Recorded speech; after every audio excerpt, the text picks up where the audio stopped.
m'appelle Philippe Robinet, je suis éditeur. Je dirige des maisons d'édition, la plus connue s'appelant Calman Levy, une autre qui s'appelle Kero, une troisième qui s'appelle Édition 1.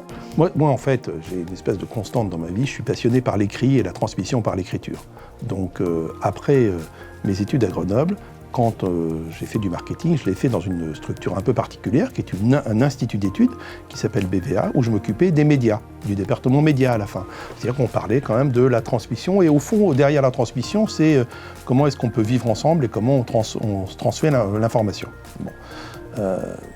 Ce temps-là, qui a duré quelques années, à un moment donné, je ressentais une petite frustration d'être observateur et pas acteur. C'est pour ça qu'avec 4 autres amis, à un moment donné, on a eu cette idée absolument folle, mais c'était au siècle dernier, au millénaire dernier, de créer un quotidien d'information qui s'est appelé Info Matin. Et ensuite, au fil du temps, de la vie, on a revendu ce quotidien à feu André Rousselet. Et puis, je me suis dit, mais au fond, qu'est-ce que j'ai envie de faire après avoir ce bâton de maréchal à 30 ans? J'ai envie de continuer dans ma passion, qui est l'écriture. Et puis l'écriture s'emblématise dans quoi? Dans le livre. Et donc je suis rentré dans ce métier d'éditeur de livres.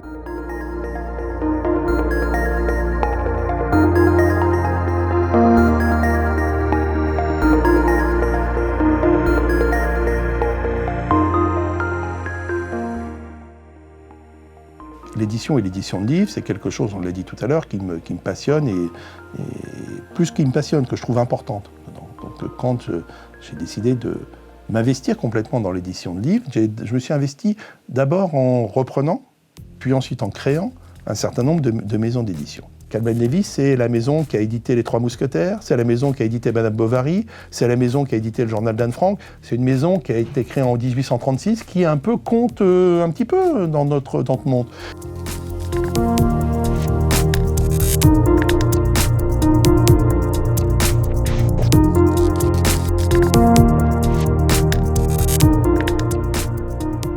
D'abord, Sciences Po Grenoble a été pour moi un moment extrêmement joyeux. C'est-à-dire que j'en ai des souvenirs encore aujourd'hui formidables. Je dis toujours, c'est quand même formidable d'avoir eu la chance de faire Sciences Po option ski. Il n'y a pas d'autres Sciences Po en France qui donnent l'option ski. Oui, l'environnement de Grenoble autour de ces montagnes, du fait de pouvoir sortir de la ville et de se trouver dans le massif de la Grande Chartreuse ou à Champs-Rousse ou plus loin, il y a quand même peu de villes qui permettent ça. Je pense qu'on n'a qu'une vie et qu'on n'a qu'un boulot, donc autant essayer de s'amuser un peu dans cette vie et dans ce boulot.